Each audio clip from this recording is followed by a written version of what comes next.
Let's jump right into this explainer on the LPIC-3 Security Exam 303-300. If you're an advanced IT professional looking to validate your enterprise-level security skills, well, you are exactly where you need to be. Okay, let's dive into this. Here is our roadmap for today. We'll start with what the LPIC-3 actually is, move through the core exam topics, break down the format and logistics, look at a winning study strategy, tackle a sample question, and wrap up with your final week preparation. Moving right into Section 1, what is LPIC-3 security? Right off the bat, this is definitely not an exam for beginners. To even sit for the LPIC-3, having an active LPIC-2 certification is a strict prerequisite. They fully assume you already possess rock-solid advanced Linux administration skills. Let's hit Section 2, core exam topics. You're going to be tested on a pretty wide range of areas. We're talking cryptography, host security, access control, network security, and threats and vulnerabilities. The exam demands a really deep understanding of how all these domains interact in a live, practical environment, rather than just memorizing textbook definitions. All right, Section 3 covers the format and logistics. You're going to face 60 questions on exam day. That's a mix of multiple choice and fill-in-the-blank questions designed to test both your broad knowledge and your scenario-based problem-solving skills. You have exactly 90 minutes, so pacing is absolutely critical here. You've got to be able to recall commands efficiently under serious time pressure. The magic number to pass is 500, on a scoring scale that ranges from 200 to 800.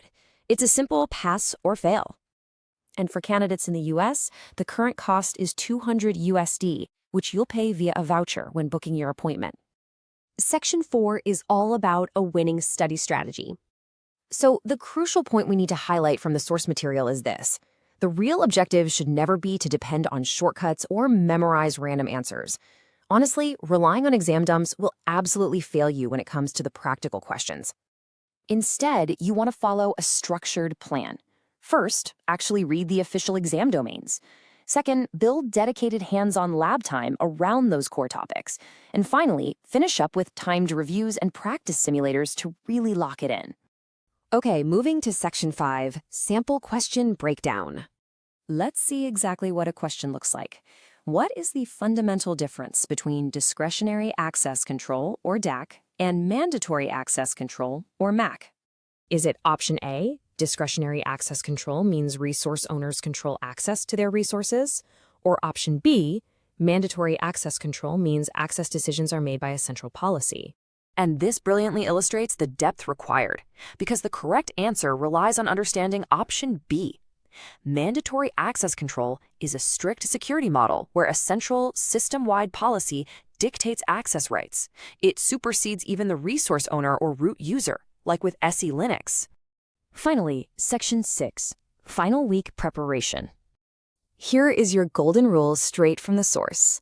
Study until you can explain each objective and solve related lab tasks without guessing. In that final week, focus heavily on the high-weight topics, review any weak lab areas, and to perfect your pacing, we highly recommend heading over to easyquizits.com. Using both their online web simulator and the mobile app is literally the best way to hone your time management before the real thing. So, are you ready to step away from the shortcuts and truly master enterprise Linux security? Get into that lab, start practicing, and we'll catch you on the next explainer.